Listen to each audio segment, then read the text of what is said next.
आत्मनिर्भर Banaras 91.2 FM hello Banaras पर मैं हूं रोहिताश और शो है आत्मनिर्भर बनारस, जहां हम बात करते हैं बनारस के उन उद्यमियों से जो कि आत्मनिर्भर बना रहे हैं बनारस को भी, खुद को भी और देश को भी, जो एम्प्लॉयमेंट जनरेट कर रहे हैं और कुछ ऐसा काम कर रहे हैं जो सोसाइटी को कुछ दे रहा है, सोसाइटी को कुछ बढ़ा रहा है, सोसाइटी में कुछ ऐड ऑन कर रहा है। आज जो गेस्ट हमारे साथ हैं वो एजुकेशन फील्ड से हैं, वो एक शिक्षक हैं और बिना किसी डिस्प्यूट के शिक्षा जो है वो एक नोबल प्रोफेशन है, कोई भी इस बात से इनकार नहीं करेगा। और अगर ये नोबल प्रोफेशन के ज़रिए आप एम्प्लॉयमेंट भी जनरेट करते हैं तो वाह, सोने पे सुहागा हो जाता है। तो आज के गेस्ट हैं हमारे साथ सूरज कुमार जी, मालवी एकेडमी के फाउंडर। सूरज जी, स्वागत है आपका। बहुत बहुत धन्यवाद। तो सूरज जी, आपकी मालवी एकेडमी के बारे में मैं अपने दर्शकों को भी पहले बता दूं कि लगभग 6 मिलियन से ज़्यादा सब्सक्राइबर हैं यूट्यूब पे, राइट? 6 लाख, लगभग 6 लाख सब्सक्राइबर हैं यूट्यूब पे और 5 साल हो गए, ठीक है। और इसमें आप मुख्यतः CUET की तैयारी करवाते हैं, ठीक। तो ये कहाँ से शुरुआत हुई और कब शुरुआत हुई? कैसे सोचा कि नहीं कोचिंग, या फिर मतलब डेफिनेटली कोचिंग बोलने पे थोड़ा सा वो लगता है, छोटी सी बात लगती है, पर शुरुआत तो कहीं वैसे ही हुई होगी ना? सन 2015 में BHU में मैंने दाखिला लिया। अच्छा, किस कोर्स में? BA सोशल साइंसेस में। अच्छा। IAS बनने के ख्वाब से आया था। अच्छा। लेकिन BHU में जब आया तो एक माहौल जो सिविल सर्विसेज को लेकर होना चाहिए जी, वो मिला नहीं। अच्छा। ट्रैक धीरे धीरे चेंज होता गया। हाँ। डिटेल में हम लोग अभी बात करेंगे। जी। 2018 में जो है मालवी एकेडमी यूट्यूब चैनल की शुरुआत होती है BHU वर्ल्ड के नाम से। अच्छा। और उस समय हम लोग BHU एंट्रेंस की तैयारी करवाना शुरू करते हैं। अच्छा। और तब से ये चैनल लगातार चलना शुरू हुआ और आज जो है लगभग 6 लाख सब्सक्राइबर्स हैं। क्या बात। ऑनलाइन ऐप पे हमारे डाउनलोड से एंड्रॉइड के 1.5 लाख से ऊपर हैं जी। क्या और हमारे 2 सेंटर्स रनिंग है, तीसरा सेंटर जो है वो नवंबर में खुल रहा है। बहुत बढ़िया। तो ये सेंटर्स कहाँ पर है? एक सेंटर हमारा लंका रविदास गेट के पास है जी, और दूसरा सेंटर हैदराबाद गेट के पास है। अच्छा। और तीसरा सेंटर भी हैदराबाद गेट के पास ही बन रहा है। ग्रेट। तो उस वक्त आपने शुरुआत की ऑनलाइन से? जी। तो ऑनलाइन यानी कि वो कोविड वाला टाइम था? नहीं, कोविड नहीं था, बिफोर कोविड। हम लोग बिफोर कोविड थे। क्या बात है, आप पहले ही कोविड के पहले ही आपने ऑनलाइन की शुरुआत कर दी थी। क्या बात है। तो ये थॉट आया कैसे? ये मतलब ये सोचना कि हम पढ़ाने का काम करेंगे या फिर कोचिंग शुरू करेंगे, ऐसा एक आइडिया आया? दो कहानियां पैरेलल रन कर रही थी। अच्छा। जिसकी वजह से कोचिंग जो है शुरू हो गई। 2017 वगैरह के आसपास एक फेसबुक पे पेजेस का प्रचलन बहुत तेज हुआ था, जिसमें लोग फेसबुक पे पेज बना के अपनी फोटोज वगैरह पोस्ट किया करते थे। या आसपास की न्यूज को जो है सर्कुलेट किया करते थे। तो BHU में भी ये कल्चर जो है वो फैल रहा था। उसी कल्चर में मुझे दिखा कि कुछ ऐसे लोग हैं जो BHU को लेके निगेटिव न्यूज़ जो है वो फैलाते हैं। अच्छा। तो मैंने सोचा कि कुछ पॉजिटिव चीजें भी जानी चाहिए, सिर्फ निगेटिव तो नहीं है। बिल्कुल। इसमें कहीं कोई दो राय नहीं कि किसी भी संस्थान में पॉजिटिव निगेटिव दोनों चीजें होती हैं। बिल्कुल। लेकिन जब सिर्फ निगेटिव को हाईलाइट किया जाएगा तो इससे गलत संदेश जाता है। बिल्कुल सही बात है। तो ये थिंकिंग आई कि एक पेज होना चाहिए। बिल्कुल। इसी दौरान एक दिन मैं अस्सी घाट पे बैठा हुआ था। और मैंने अपने एक फ्रेंड को फोटो खींच के भेजा। अच्छा। कि मेरी एक फोटो आप अपने पेज पे दे दीजिए और क्रेडिट मुझे दे दीजिएगा कि मैंने ये फोटो खींचा। PC। उन्होंने फोटो नहीं डाला। PC करके पहले बहुत चलता था, पिक क्रेडिट। तो उन्होंने वो फोटो नहीं डाला।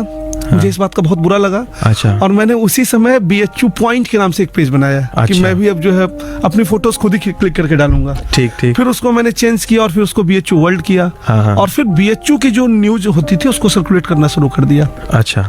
इसी दौरान मैं छात्र संगठन से जुड़ गया। अच्छा। छात्र संगठन से जुड़ने के बाद अखिल भारतीय विद्यार्थी परिषद से जुड़ा। जी। और फिर कई बच्चे आते थे कि कोचिंग संस्थान में चलिए जरा फी कम करा दीजिए। अच्छा। अब ये आपको पता है कि इस दौर में जब बच्चे आते हैं तो उनकी बड़ी उम्मीदें हो जाती हैं अपने सीनियर्स से। बिल्कुल। तो मुझे लगा कि भाई चलो हम भी छात्र नेता हैं, तो हमको भी कुछ फी वगैरह कम जो है वो कराना चाहिए। मैं एक बड़े ही नामचीन, बनारस का बहुत बड़ा नामचीन कोचिंग BHU का, मैं नाम नहीं लूंगा, मैं उस कोचिंग में गया। और मुझे बड़ा ग्लानि फील हुआ। उन्होंने जिस तरह से मुझसे बात किया, उन्होंने मुझे पूछा कि कौन हो तुम जो फी कम करा लोगे। अच्छा। और तुम कैसे आ गए और तुम मेरा क्या कर लोगे? जबकि मैं बात करके गया था किसी के थ्रू। तो मुझे ये चीज बहुत बुरी लगी और मैंने सोचा कि कुछ तो करेंगे ही अब तो कुछ करना पड़ेगा, तो कुछ करेंगे। और मैं गया फिर हॉस्टल, मुझे नींद नहीं आई। उस समय मैं श्रीमती मुन्ना देवी छात्रावास में रहता था। मुझे नींद आनी बंद हो गई। फिर मैंने सोचा अब क्या किया जाए। तो उस समय मैंने ये प्लान किया कि नहीं, अब जो है बच्चों को ऑनलाइन पढ़ाऊंगा। ओके। और बनारस में जो कोचिंग की फी उस समय 12,000 14,000 रुपये थी, उसको मैंने 2,000 में ऑनलाइन स्टार्ट कर दिया कि मैं 2,000 में पढ़ाऊंगा। और सबसे प्लस पॉइंट ये हुआ मेरे साथ कि मैं चूंकि बीएचयू में था, तो बीएचयू से संबंधित जानकारियां मेरे पास जो थी वो ज्यादा हो रही थी। और दूसरा, मैं रिसेंट पैटर्न से अपडेटेड था। बाकी जितने लोग टीचिंग प्रोफेशन में थे, वो एक रटे रटाए धरने पे थे। वो पुराने वाले नए पैटर्न को नहीं जान रहे। उसमें शिक्षक की कोई गलती नहीं है, चूंकि एक्चुअली कंपटीटर मार्केट में कोई नहीं था। सही बात। तो उनको कोई नीड नहीं थी अपडेट होने की। अब जब मैं आया तो मैंने अपने आप को अपडेट कर लिया। और वो चीजें बच्चों को जो है, जो सिर्फ बनारस में मिल रही थी, बीएचयू तो जो है इंटरनेशनल रिकॉग्नाइजेशन की संस्था है, बिल्कुल, और यहाँ सब जगह से लोग आना चाहते थे। तो बनारस में आके जो बच्चे कोचिंग नहीं कर सकते थे, वो ऑनलाइन जुड़ना शुरू किए। पहले साल बनारस के बहुत कम बच्चे हमसे जुड़े। अच्छा। और लेकिन 2018 में ही हमने जो है रैंक 1 दे दिया। यानी 2019 का एंट्रेंस था, बिहार के खगड़िया का अंकित उस बच्चे का नाम है, उसने रैंक 1 दिया। क्या बात है। तो मैं छत पे ऐसे बैठा हुआ था, जब मैं रिजल्ट देखा तो मैं अवाक रह गया। मुझे खुद उस समय ये विश्वास नहीं हुआ कि रैंक 1 हमारे बच्चे का आ गया है। लेकिन रैंक 1 के बाद और भी ढेर सारे रैंक जो है वो आया, और ढेर सारे सिलेक्शंस हुए। लेकिन उस समय यूट्यूब कम्युनिटी को भी जो है उस कोचिंग सेंटर ने हायर किया। ऐसा होता है, जैसे जब आप कुछ अच्छा करें तो आपके इर्द गिर्द और भी लोग होते हैं। तो और भी कई यूट्यूब चैनल्स थे। तो उन लोगों ने ये बोलना शुरू किया कि ये तो तुक्के से आ गया है। अच्छा। इसमें कोई बहुत बड़ा जो है रॉकेट साइंस नहीं है। और कोई इतना जो है इसमें हवा बनाने की आवश्यकता नहीं है। रैंक 1 आ गया तो आ गया। तो हम लोग फिर से अपना काम करना शुरू किए। लेकिन 19 में हमको एक बूम मिल गया। किसी के बोलने से कोई फर्क नहीं पड़ा। जो बच्चे थे उनको ये लग गया कि नहीं, सर के पास से हमको जानकारियां जो अच्छी मिल रही हैं। और फिर टीम का ग्रोथ जो वहां से शुरू हुआ। 2020 में फिर एंट्रेंस एग्जाम हुआ, और फिर वही तुक्का लग गया। फिर से रैंक 1 हमने बीए में जो है वो दे दिया। नहीं, तुक्का नहीं लगा ये। इस बार हमने जाके बोला, जब हमने वीडियो की शुरुआत की, आज भी यूट्यूब चैनल पे वो वीडियो हमारा उपलब्ध है। मैंने कहा कि नमस्ते बच्चों, स्वागत है आपका बीएचयू वर्ल्ड में। और आप लोगों को एक फिर से तुक्का वाली न्यूज देनी है कि फिर से रैंक 1 जो है वो बीएचयू वर्ल्ड ने दे दिया। और सबसे बड़ी चीज, ये जो न्यूज हम देते थे वो रिजल्ट आने के विदिन 5 मिनट्स दे देते थे। ऐसा नहीं कि रिजल्ट आया 3 दिन हमने रिजल्ट को क्रॉस चेक किया, फिर वेरीफाई किया, फिर दिया। तो ये बच्चों को लग जाता था। और उसके बाद क्या होता था, अब आप कोई भी बोलते रहे कि रैंक 1 कहीं से आया है, तो ये चीजें जो है किसी को फिर पछती नहीं थी। फिर 2021 में एंट्रेंस एग्जाम हुआ। फिर 21 में हमने रैंक 2 दिया। रैंक 1 पता ही नहीं चला। दरअसल क्या होता है, कई बार ऐसे बच्चे भी होते हैं जो एसएससी की प्रिपरेशन कर रहे हैं, या अलग अलग, फिर वो इंटरेस्ट में एडमिशन ही नहीं लेते, या वो बताते नहीं कि मेरा है, क्योंकि उनको लगता है हम क्यों ही बताएं। तो वो नहीं बताएं। तो रैंक 2, फिर जब एडमिशन प्रोसेस फाइनल हो गया तो पता चला फिर हमारे ही बच्चे का रैंक 1 है, क्योंकि रैंक 1 वाला आया ही नहीं होगा। तो लगातार 3 साल हमने रैंक 1 दिया। और इसी दौरान 20 वाला जो सेशन था वो कोविड का सेशन था, 19 के बाद। 20 वाले सेशन में क्या हुआ कि बच्चे ऑनलाइन पे नहीं कर पा रहे थे। मैं खुद घर पे था, मुझे कई तरह की समस्याओं का सामना करना पड़ रहा था। बिल्कुल बिल्कुल। कोविड से भी मैं जूझ रहा था। तो मुझे लगा कि भाई, जब मैं समस्याओं का सामना कर रहा हूँ तो और भी पेरेंट्स तो कर रहे होंगे। मैंने उस समय कम से कम जो है 1000 से ज्यादा लोगों को फ्री कोर्सेज उपलब्ध करा दिया, और यूट्यूब पर फ्री पढ़ाना शुरू कर दिया। यहाँ तक कि अब बनारस में हमारी एंट्री होती है 20 में। अच्छा। क्योंकि अभी तक वो संस्थाएं चल रही थी। अब कोविड में सारे संस्थाएं बंद हो गई। अब सब लोग मजबूरी में ऑनलाइन आए। और हम तो ऑनलाइन वाले ही थे। तो हमारी जो उसमें एक्सपर्टीज थी, ऑलरेडी एक्सपर्टीज अब थी। क्या हुआ, उन सारे संस्थान के बच्चे हमारे पास आने शुरू हो गए जो ऑफलाइन मोड में पढ़ाई कर रहे थे। उनको लगा कि यार यहाँ तो कुछ अलग ही मिल रहा है। हम जो अभी पढ़ाई कर रहे थे इससे तो एकदम ये अलग ट्रैक पे चल रहे हैं। और वो बच्चे फिर ये सर्कुलेट करना शुरू किए बनारस में कि नहीं, अगर आपको तैयारी करनी है तो तैयारी वहां से करिए। तो माउथ पब्लिशिंग जो होनी शुरू होती है, माउथ टू माउथ जो बातें जाती हैं, बिल्कुल बिल्कुल। तो इससे बनारस में हमारा जो है वो दायरा बढ़ना शुरू हो गया। फिर यहाँ पेरेंट्स का प्रेशर आने लगा कि आप ऑनलाइन तो पढ़ा रहे हैं लेकिन ऑफलाइन मोड में कोई देखने वाला नहीं है। हम चाहते हैं ऑफलाइन मोड में भी जो वो पढ़ाई हो। और इसी दौरान CUET आ गया, जिसमें कि common university entrance test NTA conduct करवाती है। हमने इस चीज को लेके जो है तय किया कि अब ऑफलाइन मार्केट में भी जो है हम लोगों को कदम रखना है। और इस चीज से सोचिए, पूरे जो CUET जगत है बनारस के, उसमें एक बड़ा भूचाल समझ गया कि मालवीय एकेडमी अब ऑनलाइन से ऑफलाइन आ रहा है। और पहले ही वर्ष जो है हमको लगता है संभवतः बनारस की एकमात्र कोचिंग होगी जो अपनी एडमिशन प्रोसेस क्लोज कर देती है। जब हम एडमिशन ओपन करते हैं तो उसके कुछ दिनों के बाद एडमिशन क्लोज कर देते हैं, कहते हैं एडमिशन अब नहीं लेंगे। ओके। हमने भीड़ नहीं बढ़ानी है केवल, नहीं, हमारे पास उतने से मतलब लेकिन स्पेस ही नहीं है। ऑफलाइन में तो लिमिटेड सीट होती है। सही बात है, ऑफलाइन तो में हम तो कितना भी कुछ भी कर ले तो हम उस सीट को बढ़ा नहीं सकते। अभी वर्तमान जो हमारी सेंटर बन रही है उसमें हम 3600 बच्चे की बैठने की व्यवस्था कर रहे हैं। क्या बात है, 3600 3600 3600 बच्चे उस सेंटर पे बैठेंगे। 4 शिफ्ट में। और फिर से उस बात पे आते हैं जिन्होंने हमसे कहा था कि मेरा क्या कर लोगे, आज उनके कई सेंटर्स बंद हो चुके हैं। तो इस बात की मुझे खुशी होती है। मुझे इसमें कोई मतलब कि द्वेष वाली खुशी नहीं है कि मैंने ऐसा किया। मुझे इस बात की खुशी है कि कम से कम जेन्युइन चीजें बच्चों के बीच जा रही हैं। एग्जैक्टली, वो बात जरूरी है ना, कि जो लोग बेवकूफ़ बनाते हैं या फिर वो करते हैं, उससे ज़्यादा ज़रूरी है कि सही चीज़ें जाए। और डेफिनेटली जब आप सही चीज़ें करते हैं तो ही प्रचार और प्रसार अपने आप हो जाता है, क्योंकि अच्छी चीज़ की ज़रूरत पूरी दुनिया को ज़रूर है। और अभी हमारे वर्तमान समय में पिछले वर्ष जो है वो दिल्ली विश्वविद्यालय, जवाहरलाल नेहरू यूनिवर्सिटी, BHU, इलाहाबाद विश्वविद्यालय, JMI, AMU, ऐसे अनेक विश्वविद्यालयों में शायद ही कोई ऐसा विश्वविद्यालय होगा जहां मालवीय एकेडमी का छात्र नहीं होगा। क्या बात है, क्या बात है। और सबसे बड़ी चीज की सैकड़ों ऑफर्स जो है वो पड़े हुए हैं हम लोगों के पास। आपको पता है एडटेक में किस तरह से वर्क होता है। और वो चाहते हैं कि मालवीय एकेडमी जो है वो किसी के साथ मर्ज हो जाए, किसी के साथ एफिलिएट हो जाए। लेकिन ये हमने सोच रखा है कि कहीं नहीं जाना है। और जो कम से कम अपनी थिंकिंग है, अपनी जो थॉट्स हैं, उसके साथ तो कोई समझौता नहीं हो सकता है। बिल्कुल बिल्कुल, वरना आप कहीं भी जाएंगे, कुछ भी करेंगे तो एक कहीं ना कहीं तो कॉम्प्रोमाइज करना ही पड़ेगा। बहुत चीजों में कॉम्प्रोमाइज करना होगा। जैसे भी मैं आपको बताता हूँ, मेरी एक जो है योजना चलती है, मालवीय मेधावी स्कॉलरशिप योजना। अच्छा। हर चीज में आपको मालवीय दिखेगा, इसकी कहानी थोड़ी अलग है। दरअसल BHU वर्ल्ड नाम था, तो BHU से जो है वो एक मोह हो जाता है। बच्चे जब आते हैं BHU तो प्राउड BHU वाली फीलिंग आ जाती है। BHU अंदर जब घुस जाता तो निकलता नहीं है। तो नाम में BHU वर्ल्ड था। फिर धीरे धीरे जब हम लोग एक स्केल पे ग्रोथ करने लग गए तो पता चला कि नाम का रजिस्ट्रेशन होना है। शुरुआत में लोग नहीं इतना केयर करते हैं, तो फिर पता चला कि भाई BHU के नाम से आपका रजिस्ट्रेशन तो हो नहीं सकता है। और अलग अलग जुगाड़ लगा के लोग करने के लिए तैयार थे, लेकिन हमने कहा क्यों जुगाड़ लगाना, जब हम वर्क कर रहे हैं जेन्युइनली जो तो कोई जुगाड़ की नीड है नहीं। बिल्कुल। तो फिर मैं नाम की तलाश में था। मैं सब तरह के नाम जो है वो तलाश करना शुरू किया। अच्छा। अलग अलग तरीके से जो है जो है बुक्स का अध्ययन शुरू किया कि मुझे कोई नाम मिल जाए। मुझे एक दिन ऐसा जो है हुआ, आभास हुआ कि मालवीय जी आके ये कह रहे हैं कि पूरी दुनिया में जो है तुम नाम ढूंढ रहे हो, हमारे नाम का ही रजिस्ट्रेशन खाली है। क्या बात है, क्या बात। तो हमने सर्च करवाया अपने जो है चार्टर अकाउंटेंट से CA से कि ये देखिए सर कि मालवीय एकेडमी ये मिल सकता है क्या। तो उन्होंने चेक किया, कहाँ सर ये तो खाली है। हमने तुरंत इसको जो है बुक करी है अभी। बस। और मालवीय एकेडमी की जो है वो प्राइवेट लिमिटेड फर्म के नाम से हमने उसकी बुकिंग तुरंत करवा दी। बहुत बढ़िया। और इसको तुरंत जो है हमने कॉपीराइट के लिए भी जो है मिनिस्ट्री में डाल दिया। क्या बात। तो सारी प्रोसेस जो वहाँ से शुरू कर दी गई। बहुत बढ़िया। तो ये प्रेरणा भी मालवीय जी के द्वारा दी गई। तो जितने भी हम लोग इस तरह के काम करते हैं जिसमें कि समाज के कुछ लोगों का हम हित करना चाहते हैं, समाज के उस तबके को जोड़ना चाहते हैं जो शिक्षा को अफोर्ड नहीं कर सकता है, तो वो हम मालवीय जी के नाम पे करते हैं। तो मालवीय मेधावी स्कॉलरशिप एक योजना है। अच्छा। जिसमें कि ऑफलाइन कोर्स की हमारी फी लगभग 16,500। अच्छा।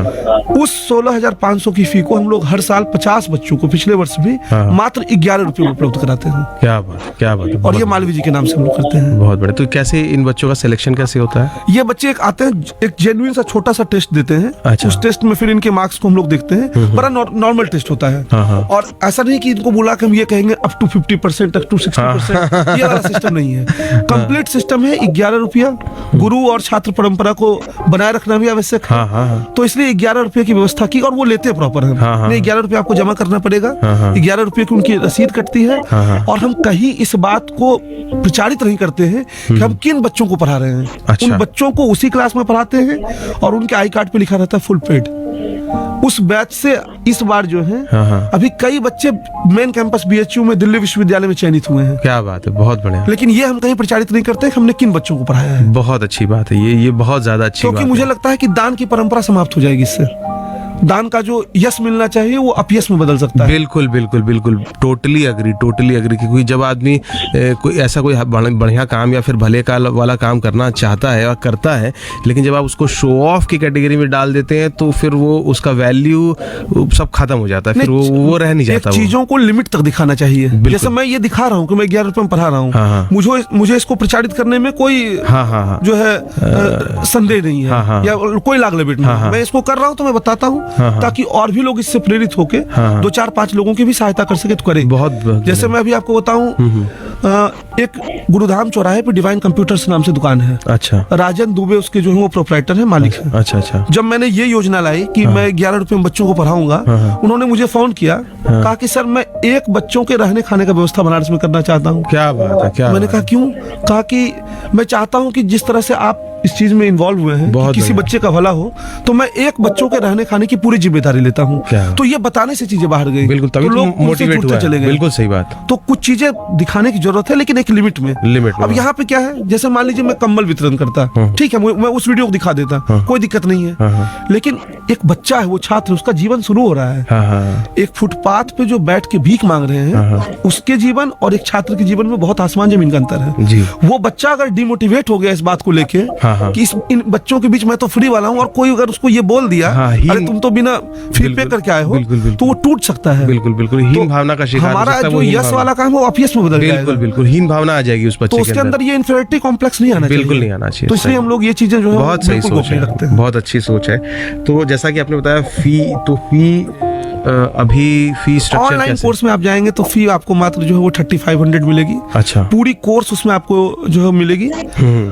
दिल्ली विश्वविद्यालय, BHU, DU जो भी NTA का पैटर्न है। अच्छा। जिसमें कि वो लैंग्वेज, डोमेन और जनरल टेस्ट का पेपर कराते हैं, तो वो 3500 में। चलिए इस चीज को पहले थोड़ा समझ लेते हैं, क्योंकि ये CUET कब से शुरू हुआ है? CUET पिछले वर्ष से शुरू हुआ है। बस पिछले वर्ष से शुरू हुआ है, तो ये एकदम नई चीज है एक्चुअली। नई चीज है, क्योंकि अभी तक बच्चे क्या है, BHU का एग्जाम अलग देते थे, दिल्ली यूनिवर्सिटी में तो कट ऑफ लिस्ट जाती थी, तो उत्तर प्रदेश बिहार वाले बच्चे बहुत मुश्किल से जा पाते थे। अभी दिल्ली विश्वविद्यालय में हमारे कई बच्चे जो है वो हजारों की संख्या में पहुंचे हैं। क्या बात है। और हमने YouTube पे उसका वीडियो वगैरह भी डाला है। अच्छा। मैं जब गया तो ये चीज मैंने सुना वहाँ पे कि अकोमोडेशन में या अलग अलग तरह के सर्वाइवल की प्रॉब्लम उनको आ रही है वहाँ पे। क्योंकि भाई पहले जो थे वो फॉर्च्यूनर से जो है लग रही थी और बच्चे उतर के जो है जा रहे थे। लेकिन अब तो जो है पहुंच गए बिहार और उत्तर प्रदेश के गांव के क्षेत्र के बच्चे। अब वो चप्पल पहन के पहुंच जा रहे हैं। तो थोड़ी बहुत दिक्कत आ रही है, लेकिन इस साल से वो दिक्कत दूर हो जाएगी। अच्छा। क्योंकि एक बैच ऑलरेडी पहुंच चुका है। और वो बच्चे अब हमको खुद फोन करके बता रहे हैं कि सर हमारे क्षेत्र से जितने बच्चे आते हैं उनका डेटा दे दीजिए, हम लोग उनको खुद व्यवस्था। क्या बात है, क्या बात है। ये जो कम्युनिटी वाली फीलिंग, दो लोगों को मदद करने वाली फीलिंग जो बच्चों के अंदर है, मुझे लगता है कहीं ना कहीं वो भी ये शिक्षा हम लोग क्लास में ही देते हैं। सही बात है। क्लास में हमारा फोकस इस चीज पे कभी नहीं है कि बच्चों को सिर्फ एग्जाम के लिए तैयार करना। उनको राष्ट्र के लिए तैयार करना शिक्षक की जिम्मेदारी है। क्या बात है। कल एक देखे मैसेज सर्कुलेट हो रहा था, जिसमें ये कहा गया कि एक शिक्षक हजारों दिन अपनी कक्षा में सही समय पे गया होगा, तब आज जाके अपना मंगल जो है वो सही समय पे कक्षा में चंद्रयान जो है सही समय पे अपनी कक्षा में पहुंचा। मैंने भी देखा, बहुत सही मैसेज। ये मैसेज सर्कुलेट हो रहा था। तो ये टीचर्स की जो रिस्पॉन्सिबिलिटी है वो सिर्फ और सिर्फ किसी एग्जाम तक सीमित नहीं है। बिल्कुल। अच्छा, 16 लाख बच्चे एग्जाम दे रहे हैं।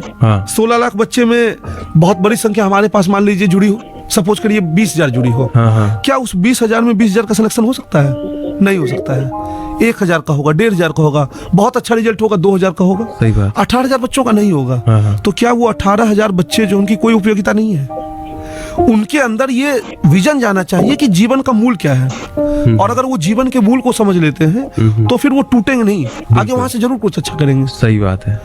तो आज जरूरी है कि ये जो कंपटीशन की भावना है ये होनी चाहिए, लेकिन कंपटीशन की भावना के इतर भी बच्चों में ऐसी भावनाएं जो है प्रेरित न कर दी जाए कि सिर्फ परीक्षा ही उसका जीवन है। आज ऐसा हो रहा है। हम बिल्कुल सही बात है। बच्चे एग्जाम जिनका क्रैक नहीं होता है, उनको लगता है कि मेरा सब कुछ खत्म हो गया। उनको ये नहीं सोचना चाहिए सब कुछ खत्म हो गया, उनको ये सोचना चाहिए फिर से नई शुरुआत करनी है। बिल्कुल। बस ये अगर जिसके अंदर आ गए कि फिर से नई शुरुआत करने के लिए वो आदमी प्रिपेयर है, तो वो कभी परेशान नहीं होगा। वो कभी महाभारत में जो है पांडव पूरा जो है अपना सब राजपाट खो देते हैं। और फिर दिनकर जी लिखे रश्मि रथी में कि वर्षों तक वन में घूम घूम बाधा विघ्नों को चूम चूम सा धूमधाम पानी पत्थर पांडव आए कुछ और निखर। पहले से से निखरे हुए थे ही, जी, कुछ जी। और निखर आए। जी। तो मेहनत जो है वो इंसान को मजबूत बना देता है। अच्छा सूरज जी, आपका फेवरेट सब्जेक्ट कौन सा है? मैं चूंकि हिस्ट्री का छात्र हूँ तो हाँ। सबसे फेवरेट हिस्ट्री ही है। अच्छा इसके अलावा मैं करंट अफेयर्स भी बच्चों को पढ़ाता हूँ। अच्छा, नहीं एक्चुअली आपने साहित्य की बात कर दी, रामधारी सिंह दिनकर जी की बात कर दी, रश्मि रथी की बात कर दी, इसलिए मैंने पूछा। तो हिस्ट्री है आपका जी। तो हिस्ट्री के बारे में छोटा सा ही, ज़्यादा नहीं इस पे बात करेंगे, क्योंकि अगर हम इस पे बात करेंगे तो शायद पूरा पॉडकास्ट ही उसी पे चला जाए। बचपन में जब मैं क्लास में था जी। तो इतिहास को लेके कहा जाता था हिस्ट्री ज्योग्राफी बेवफा, हाँ सुबह पढ़ा रात सफा। हाँ, रात सफा। इस कॉन्सेप्ट को हम लोग अपने क्लासेस में चेंज कर रहे हैं। हाँ हाँ। जैसे क्या है कि हिस्ट्री को साइंस की तरह पढ़ना चाहिए। आज हो क्या रहा है कि टीचर्स जो आते हैं टॉपिक को शुरू कर दिए, तो इससे बच्चे कनेक्टिविटी फील नहीं कर पा रहे हैं। हम जब इतिहास पढ़ा रहे बच्चों को, हम सोचते हैं कि कनेक्टिविटी उनसे बनाई जाए। मैं उनको कहानी शुरू करता हूँ आदि मानव से। मैंने कहा कि आपने आदि मानव के बारे में पढ़ा है, मानव के विकास की जो है वो कहानी आपने वो जानते हैं। कपड़े नहीं पहनते थे, फिर धीरे धीरे कपड़ा पहनना शुरू किए, आग की खोज हो गई, पहिए की खोज हो गई। तो इस कहानी से जब उनको जोड़ा जाता है ना, और फिर जब इतिहास की ओर लेके आया जाता है, तो उनकी इतिहास की समझ विकसित हो जाती है। बिल्कुल बिल्कुल। लेकिन मेरा सवाल थोड़ा सा कॉम्प्लिकेटेड था। वो ये था कि इतिहास को लेकर के आजकल ज्यादा बातें भी हो पा रही बिल्कुल, हैं मैं समझ रहा हूँ कि जो पिछला इतिहास, और कहीं ना कहीं क्यों हम, मतलब मैं व्यक्तिगत तौर पे बोलूँ तो मुझे ऐसा लगता है, बचपन से लगता आ रहा था, कई बातें जब पढ़ते थे तो उसका इत्तेफाक नहीं, और लकीली ऐसे घर में पैदा हुआ कि लोग हमें म्यूजियम और ऐसी चीज़ें दिखाते थे, तो जो पढ़ता था और जो देखता था वो मैच नहीं कर पाते थे हम लोग, कि कई बार वो मिसमैच होता था। आज जिस बात को खुल के कहा जाने लगा है, पाठ्यक्रम में बदलाव हो रहे हैं, अब इसमें वो, अब वही मैं कह रहा था कि इस बारे में हम बात करेंगे तो शायद हम 1-2 घंटे से बात कर चर्चा कर सकते हैं। लेकिन जो समस्या मेरे जहन में आ रही है वो ये कि अब अभी तक तो हमने जो पढ़ा और जो किताब में लिखा हुआ है, अब जो हमारे दिमाग खुल भी रहा है, हम ज़्यादा पढ़ सकते हैं, इंटरनेट पे ज़्यादा देख सकते हैं, उसको एनालिसिस भी कर सकते हैं। अब कुछ प्रश्नों के उत्तर जो हैं वो कुछ और हो सकते हैं, बट एग्जामिनेशन में जो पूछा है, अब मुझे क्या जवाब देना होगा, अब वो कन्फ्यूजन है। एक बहुत पढ़ने वाला बच्चा होगा, बहुत एनालिसिस करने वाला होगा, तो वो तो पूरी एनालिसिस कर रहा होगा वो, लेकिन उसको एक कन्फ्यूजन थोड़ा सा पड़ेगा कि यार सही जवाब शायद ये है, पर किताब में जो सही जवाब है वो ये है, तो मैं किसको टिक करूं या फिर किसको सही करूं, ये कैसे सही होगा, क्या है सिस्टम को बदलने के लिए सिस्टम में घुसना जरूरी है जी। और जब तक आप सिस्टम के अंदर नहीं जाएंगे, सिस्टम में कोई बदलाव नहीं कर सकते हैं। मैं आपकी बात से बिल्कुल सहमत हूँ। आप अगर इसकी शुरुआत देखेंगे तो मैक्स मुलर की एक थ्योरी है, invasion of audience. Invasion of audience को प्रूव करने के लिए ना जाने क्या क्या चीजें जो है वो स्थापित की गई, इतिहास में थ्योरी स्थापित कर दी जाती हैं। एक जो है हिस्ट्री का बहुत फेमस कोट है, कहा जाता है कि history is an unending dialogue between present and past. मतलब इतिहास जो है वर्तमान और भूत के बीच सतत संवाद की एक प्रक्रिया है। लेकिन आज तो वो संवाद बंद हो गया है ना। आज संवाद हो कहाँ रहा है?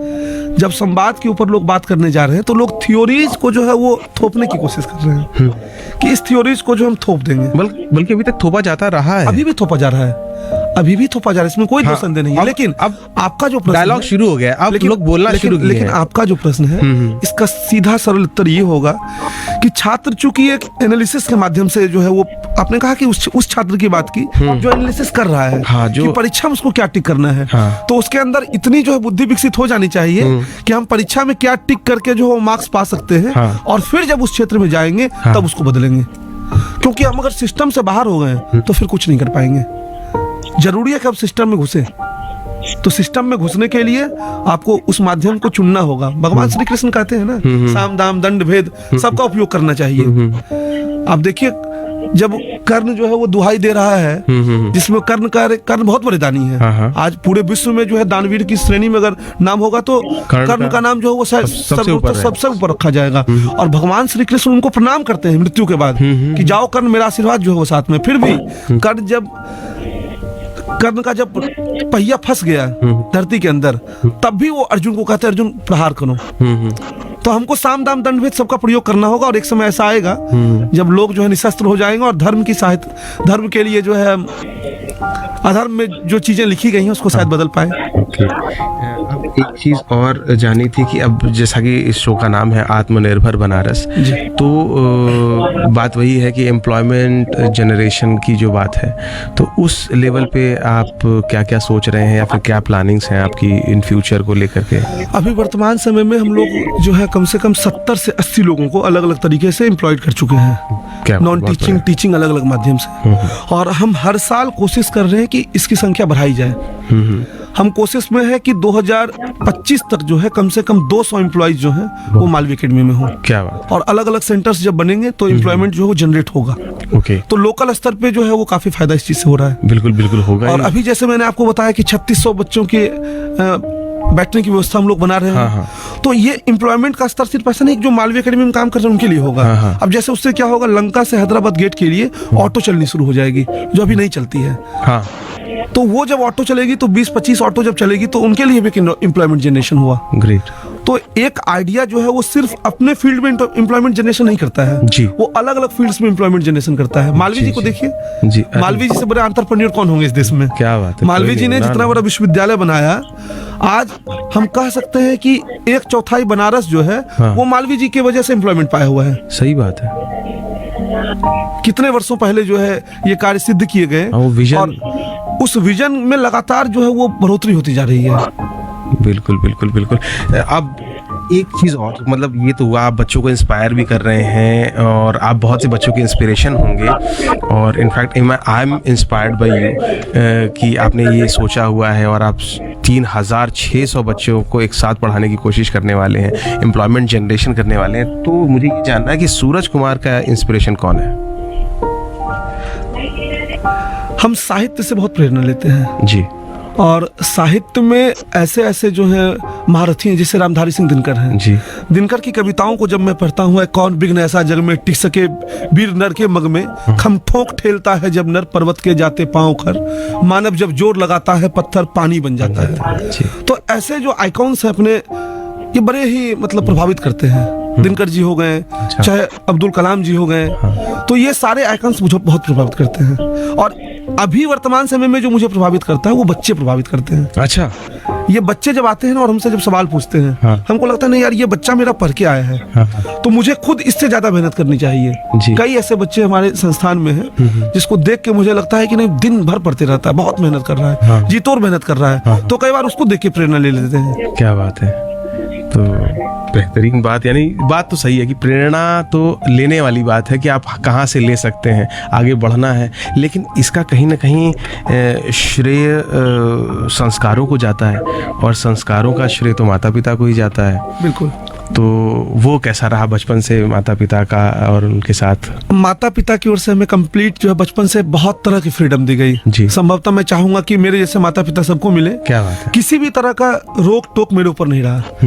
मेरे घर में बहुत शिक्षित लोग नहीं हैं, न मेरे माता बहुत ज्यादा पढ़ी लिखी है, न ही मेरे पापा पढ़े लिखे हैं। लेकिन ये मैं जब बोल रहा हूँ कि पढ़े लिखे नहीं है, तो पढ़े लिखे से तात्पर्य जो है सिर्फ किताबी शिक्षा से नहीं हाँ, होनी वही चाहिए। वो जो एडुकेशन वाला फोबिया नहीं होना चाहिए। इसके अतिरिक्त जितनी सांसारिक ज्ञान होनी चाहिए वो सब उन लोगों के पास है। बिल्कुल। तो वो बहुत प्रमोट किए। इसके अलावा एक व्यक्ति और जिनका सबसे बड़ा योगदान है मेरे जीवन में, वो है मेरे नाना नानी। अरे वाह। बचपन से ही मैं अपने नाना नानी के जो है घर में रहा, हाँ। और मेरी नानी मेरे लिए एक बहुत बड़ी आइकॉन है। क्या बात है। वो दमा की पेशेंट थी, उनकी जो है वो डेथ हो गई। लेकिन जब मैं 4-5 में था, हाँ। मेरी नानी जो है, आप सोचिए, कभी स्कूल नहीं गई होगी, कभी स्कूल नहीं गई होगी। हाँ। शिक्षा का महत्व लेकिन उनको इतना पता था कि मेरे नानी घर के डिस्ट्रिक्ट में, मुंगेर बिहार में एक जगह है, अच्छा, डीएवी स्कूल की स्थापना हुई, हाँ। दयानंद एंग्लो वैदिक पब्लिक स्कूल। हाँ। तो उनको कोई बोला कि अरे देखो प्राइवेट स्कूल खुल रहा है, और कहाँ आप अपने बच्चों को गांव में पढ़ा रही है, अच्छे स्कूल में पढ़ाना चाहिए। हाँ। तो वो इस चीज के लिए नाना, मेरे पापा, मम्मी सबसे लड़ाई कर ली। नानी? हाँ, कि नहीं बच्चा पढ़ेगा मेरा तो वहीं पढ़ेगा, अच्छी जगह पे पढ़ेगा। अच्छा। और अचानक से मेरा नामांकन जो है वो डीएवी में हो गया। अच्छा। और सिर्फ नामांकन तक बात नहीं रही, वो मेरे साथ छत पे, पहले गांव वगैरह में छत पे सोने का प्रचलन होता था। अब तो गांव भी बदल रहा है। हाँ, अब तो गांव भी बदल रहा है। सही बात है। तो छत पे सोते थे, छत पे वो लालटेन लेके सोती थी मेरे साथ, और सुबह 4 बजे वो जग जाती थी, और 4 बजे वो योग करती थी और हमको उठा के बोलती थी पढ़ो। क्या? और मेरे साथ जो है वो पढ़ती थी 6 बजे 6:30 बजे तक, पूछती थी क्या क्या पढ़े हो। हम बता रहे हैं, हमको पता है हमको कुछ समझ नहीं आ रहा है, हाँ। लेकिन फिर भी वो पूछती थी। दूसरा क्या होता था, कई बार बचपन और थोड़ा पहले जाते हैं, हाँ। तो बचपन में जैसे आसमान में देख लिए तारे, तो एक तारा दिख गया तो नाना मेरे क्या किया करते थे, कहते थे एक तारा देखने से पाप लगता है। अच्छा। अब तुमको या तो 5 फल का नाम बताना होगा, या तो 5 सब्जी का नाम बताना होगा, या तो 5 जानवरों के नाम बताने होंगे, और हम अभी हैं तो हमको बता दो, हम नहीं रहे तो अपने आप जो है भगवान को बता दिया करो। क्या बात है, क्या बात तो है। ये मुझे बहुत बाद में समझ में आया कि ये तो मुझे अलग अलग चीजें सिखा रहे थे। वाह। तो कभी फल का नाम बोलते थे, कभी पक्षी का नाम बोलते थे, और ऐसा होता ही है कि आप जब शाम को देखेंगे ना तो एक तारा दिख ही जाएगा आपको। तो रोज आपको कुछ ना कुछ जो वो बोलना पड़ेगा। क्या बात है, क्या बात है। फिर कभी कहते थे 5 ऋषियों के नाम बताओ। हाँ। और मेरी नानी हमको हमेशा लेके बैठ जाती थी रामायण देखने के लिए। स्टार उत्सव पे उस समय रामायण जो है वो आता था। अच्छा। और फ्री डीटीएच जो है वो गांव में उस समय फैल चुका था। तो स्टार उत्सव पे रामायण वो दिखाती थी उस समय, फिर कथा वगैरह सुनाती थी। तो ये सब मुझे लगता है कि अपनी जो परंपरा है ना, सनातन परंपरा, उसमें इतने मोटिवेशन पड़े हुए हैं कि इससे ज्यादा मोटिवेशन कहीं से लेने की आवश्यकता ही नहीं पड़ती है। प्रभु श्री राम के जब चरित्र को देखते हैं जी, और दूसरी ओर भरत के चरित्र को देखते हैं जी, मतलब किन को मोटिवेशन माने आप बताइए। भरत को क्यों मोटिवेशन ना माने, और प्रभु श्री राम को कैसे जो है वो मोटिवेशन ना माना जाए। हर एक कैरेक्टर पे आप में मोटिवेशन है। बिल्कुल। यहाँ तक कि कुंभकर्ण जो वो मोटिवेट करके चला जाता है कि वो अपने भाई के लिए अपने जीवन का जो बलिदान दे, सब कुछ जानते हुए बताता भी है, कहता भी है। अब मेघनाथ को देखिए, अब मेघनाथ को पता है, और उसमें वो कहता है ना कि उसको पता होता है कि अंतिम मिलन उसका हो रहा है। और वो जो रविंद्र जैन साहब की जो रचना है, वो अब रविंद्र जैन साहब बताइए क्यों मोटिवेट ना करें।